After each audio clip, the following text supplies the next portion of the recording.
Hello, chess friends. I'm back with the game of the day, and today's game of the day features a very brilliant game. It was by Magnus Carlsen, the reigning world champion, playing against Levon Aronian. This was played in 2008 in the Bilbao Grand Slam. So, this is a great attacking display by the world champion, Magnus Carlsen. Like always, it's not just one move, but a series of brilliant moves by the world champion. Like always, go ahead, pause the video, and try to find the brilliant move that Magnus found here. In fact, already if you look at the position, Magnus is 2 pawns down, but he doesn't stop. He doesn't look for compensation.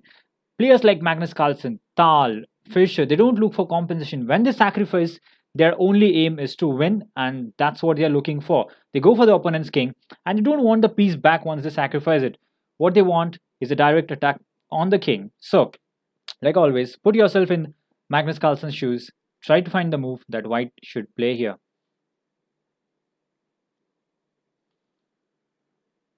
Alright, Magnus, being 2 pawns down, does not back down here, but rather goes for the brilliant move. Rook takes b4, exchange, sacrifice. What is the point of this move? If you just go back, you'll realize all of black's position is held because of this bishop. You know, the bishop is a very important defensive piece over here that controls the c5 square and stops us from giving bishop c5 check. In fact, without if that bishop is gone, then our bishop on d4 becomes a real monster. That's the entire point.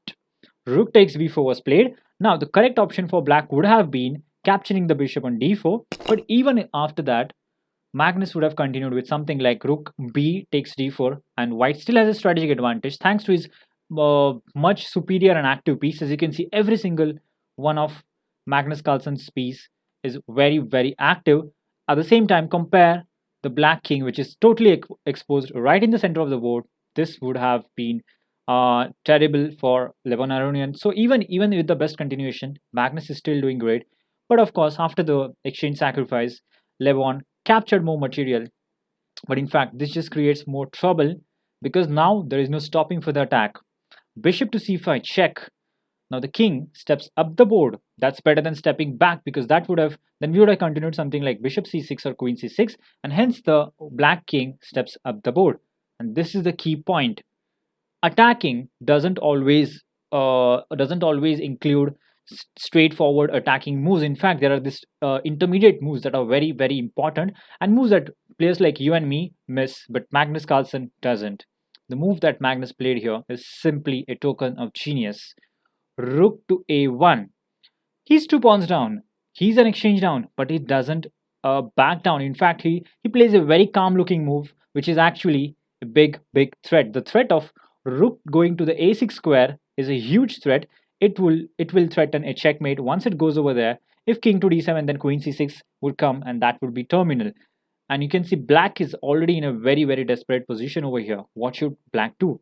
It turns out that black's only realistic option here is to try to interfere and give back some of the material which he has got. So he should play rook to d6, which was in fact played by Aronian. But again, now that just gives us the chance to capture it. And after king takes, obviously capturing with the queen is a serious mistake, would actually lose the game. After the simple move, rook to a6, and that is pin and win. Simple. So in this position, he obviously captured with the king. But here we go. Now the attack moves forward. Queen to c6. You can see our bishop is doing a terribly important job. He is dominating the queen, doesn't let the queen come in the game in the defense. At the same time, it controls the a8 square, which we are going to use just very soon. So the king is in check.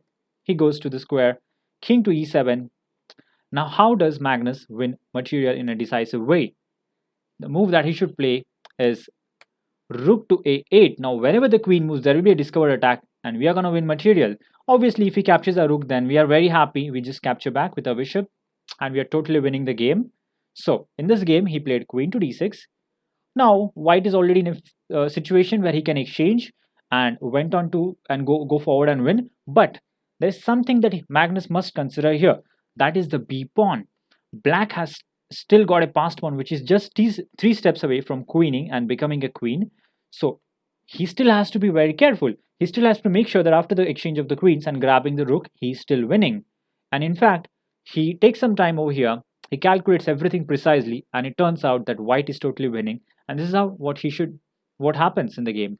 Queen takes on d6, exchanging the queens. Trade is obviously better for us because we are going to get a full rook up. Now the pawn moves forward. Are we going to stop it? Well, it turns out that the e4 square is protected and the bishop can't go there. But there are obviously ways for that. Magnus did calculate bishop a6 in pretty much advanced. Now the obviously the move is the bishop would very much like to go to the d3 square, also the c4 square, and if the pawn goes forward, then we can put the bishop on a2 and the pawn is stopped in its way. At the same time, we have moves like obviously rook to b8, simple move that stops the pawn, so we don't have to worry about that. So black takes care of that by playing the move knight to d7, making sure that our rook doesn't follow on the b file. So what do we play now? Magnus finds rook takes h4, capturing the pawn, and the rook finds another way to go behind the pawn. Still, the struggle is going on. Now, Aronian finds knight to c5, attacking the bishop. And do we have to give up the bishop for the pawn? Do we have to play rook to b4 in order to get the pawn? Actually, it turns out we don't have to play that. In fact, the simple move is simply bishop to c4, attacking the pawn. If the pawn steps forward, then bishop to a2, we stop the pawn. Next move is pretty simple. You just want to go here and capture the pawn. That is without much trouble. We'll win the game without much difficulty over there. So this was a great game by Magnus Carlsen. He really shows us how to attack. You know, whenever you're attacking, sometimes the moves are not really straightforward. It's not like check, check, check, and mate. Sometimes that does happen, but many times there are intermediate moves, specifically like this one, where Magnus played rook to a1 with the brilliant idea of playing rook to a6.